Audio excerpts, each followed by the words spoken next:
আসসালামু আলাইকুম দর্শক শেখ হাসিনার আমলে যে সকল সেনা কর্মকর্তা শেখ হাসিনার হয়ে কাজ করেছিল, যারা বাংলাদেশের বিরোধী দলকে দমন পীড়নের সঙ্গে যুক্ত ছিল, খুন গুমের সঙ্গে যুক্ত ছিল, আয়নাঘর তৈরিতে যাদের হাত ছিল এবং বিভিন্ন বন্দিশালায় বিরোধী দলের নেতাকর্মীদের বন্দি রেখে নির্মম অমানবিক অত্যাচারের সঙ্গে যে সকল সেনা কর্মকর্তা যুক্ত ছিল, তাদের বিচার প্রক্রিয়া দেশের সাধারণ আইনে হবে না সেনা আইনে হবে, এই বিষয়টাকে কেন্দ্র করে অন্তর্বর্তীকালীন সরকারের প্রধান ডক্টর মোহাম্মদ ইউনূস এবং বাংলাদেশ সেনা প্রধানের মধ্যে মত পার্থক্য এই মুহূর্তে একটি চরম আকার ধারণ করেছে।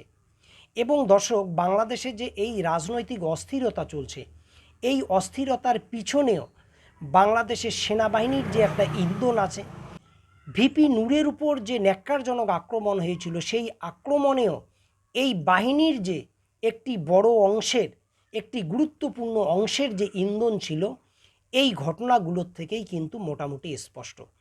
দর্শক, আপনারা জানেন যে শেখ হাসিনার আমলে বাংলাদেশে সকল প্রতিষ্ঠানের মধ্যে ব্যাপকভাবে দলীয়করণ হয়েছিল এবং এই দলীয়করণের মধ্যে সেনাবাহিনীও ছিল। ডিজিএফআই, র্যাব সকলেই এই দলীয়করণের মধ্যে ছিল এবং যে সকল সেনা সদস্য, যে সকল র্যাব সদস্য যারা শেখ হাসিনার দলের ক্যাডার হিসেবে কাজ করত, তারা কিন্তু বিভিন্ন খুন গুমের সঙ্গে যুক্ত ছিল। এবার দর্শক, পট পরিবর্তন হয়েছে। 2024 সালের 5ই আগস্টের পর বাংলাদেশে যখন অন্তর্বর্তীকালীন সরকার ক্ষমতায় আসলো, তখন এই সরকারের অনেকগুলো কাজের মধ্যে গুরুত্বপূর্ণ একটি কাজ ছিল যে সেনাবাহিনীর যারা এই সকল অপকর্মের সঙ্গে যুক্ত ছিল, তাদেরকে বিচারের আওতায় এনে বিচার প্রক্রিয়া সম্পন্ন করা। কিন্তু ডক্টর মোহাম্মদ ইউনূসের যদি আপনি বক্তব্য শোনেন, তাহলে আপনি দেখবেন যে ডক্টর মোহাম্মদ ইউনূস তিনি কিন্তু স্পষ্টভাবে বলেছেন যে আয়নাঘর থেকে শুরু করে যে সকল বন্দিশালায় বিরোধী দলের নেতা কর্মীদের খুন গুম করা হয়েছে, এই সকল জায়গায় ভিকটিম মানুষ এবং অন্তর্বর্তীকালীন সরকার পরিদর্শন করুক, এটা সেনাবাহিনী চাইতো না। যদিও আপনারা জানেন যে 2025 সালের ফেব্রুয়ারি মাসে ডক্টর মোহাম্মদ ইউনূস এবং ভিকটিম পরিবারগুলো এই বন্দিশালাগুলো তারা পরিদর্শন করেছিল, এই আয়নাঘর তারা পরিদর্শন করেছিল। কিন্তু দর্শক, তখনই কিন্তু একটা বিষয় সামনে এসছিল যে আয়নাঘরের বিভিন্ন ধরনের প্রমাণাদিকে একটি বিশেষ মহল নষ্ট করার চেষ্টা করেছে এবং এই বিশেষ মহলটা যে সেনাবাহিনীরই একটা অংশ, এটা কিন্তু বর্তমান পরিস্থিতি দেখে কিন্তু স্পষ্ট হচ্ছে।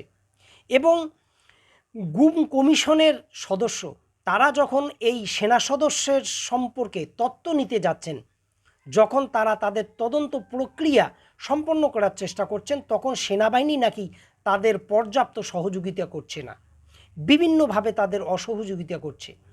তো দর্শক, এখন আপনারা জানেন যে 72 জন সেনা কর্মকর্তাকে এই সকল অপকর্মের জন্য অভিযুক্ত করা হয়েছিল এবং এই 72 জনের মধ্যে যাতে সংখ্যাটাকে আরও কমানো যায়, এটার জন্য সেনাবাহিনীর পক্ষ থেকে অন্তর্বর্তীকালীন সরকারের উপর বিভিন্ন সময় চাপ প্রয়োগ করে এই 72 সংখ্যাটাকে 22-এ নিয়ে আসা হয়েছে এবং এই 22-এর মধ্যে 5 জন পলাতক, 1 জন গ্রেপ্তার হয়েছে এবং 16 জন সেনা ক্যান্টনমেন্টে অবস্থান করছে।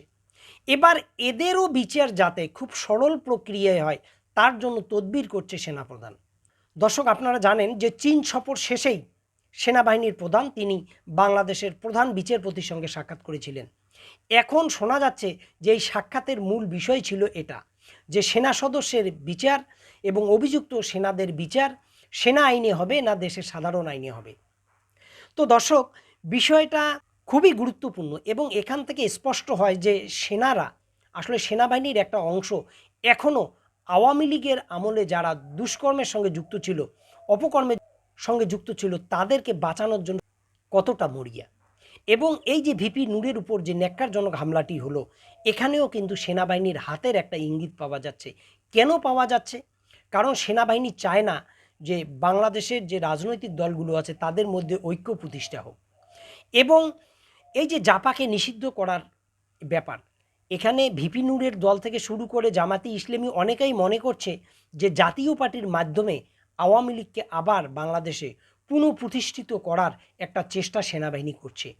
এবং এই চেষ্টাটা যখন গণ অধিকার পরিষদ বুঝতে পারে এবং যখন তারা আন্দোলন শুরু করে যে জাতীয় পার্টিকে নিষিদ্ধ করতে হবে, কারণ তারা আওয়ামী লীগের সমস্ত অপকর্মের অংশীদার ছিল, তখন সেনাবাহিনীর পক্ষ থেকে এই ভিপি নূরকে এমনভাবে ন্যাক্কারজনকভাবে মারা হলো যাতে আর কোনো রাজনৈতিক দল ভবিষ্যতে এই ধরনের আন্দোলন করার সাহস না দেখায়। তো দর্শক, এই কর্মকাণ্ড থেকে কিন্তু এগুলো স্পষ্ট।